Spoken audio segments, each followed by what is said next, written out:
दुष्काळी पट्टा म्हणून ओळखल्या जाणाऱ्या जत तालुक्यावर यंदा पुन्हा एकदा भीषण पाणी टंचाईचं संकट गडद झालंय।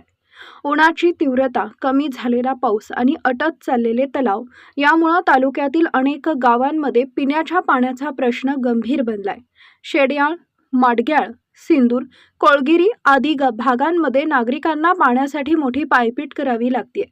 शेड्याळ गावात सध्या परिस्थिती अत्यंत चिंताजनक बनली आहे। गावातील विहिरी आणि बोरवेलचं पाणी कमी झाल्यानं महिलांना डोक्यावर हंडे घेऊन दूरवरून पाणी आणावं लागतंय। माडगाळ परिसरातही पाणी टंचाईनं गंभीर स्वरूप धारण केले। वसपेट तलाव आटल्यानं परिसरातील भूजल पातळी वेगानं खाली गेली आहे। अनेक शेतकऱ्यांच्या विहिरी कोरड्या पडल्या असून जनावरांच्या चाऱ्याचाही प्रश्न निर्माण झालाय। गावात 4 ते 5 दिवसातून एकदा पाणी येते।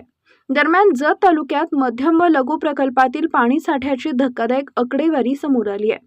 कोसारी तलावात फक्त 3.65%, शेगाव क्रमांक 1 मध्ये 4.75%, उमराणीमध्ये 9.93%, गुगवाडमध्ये 10.16% आणि डफळापूरमध्ये 11.35% इतकाच पाणी साठा शिल्लक आहे। मिरवाड तलावात केवळ 1.94% पाणी उरले असून दरिबडची तलावात तर अवघा 1.34% साठा शिल्लक आहे। तिकोंडी क्रमांक 1 लघु पाझर तलाव पूर्णपणे कोरडा पडला असून तिथं 0% पाणीसाठा नोंदवलाय। तालुक्यातील काही तलावांमध्ये तुलनेनं समाधानकारक पाणीसाठा असला तरी परिस्थिती अधिकच गंभीर मानली जात आहे। बिरनाळ तलावात 40.77%, संखमध्ये प्रकल्पात 42.9% आणि तिप्पेहळी तलावात 30.57% पाणीसाठा उपलब्ध आहे।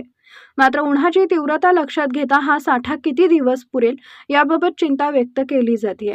अनेक गावांमध्ये टँकर सुरू करण्याची मागणी होत असून प्रशासनानं तातडीनं उपाययोजना सुरू कराव्यात अशी मागणी नागरिकांकडून होत आहे।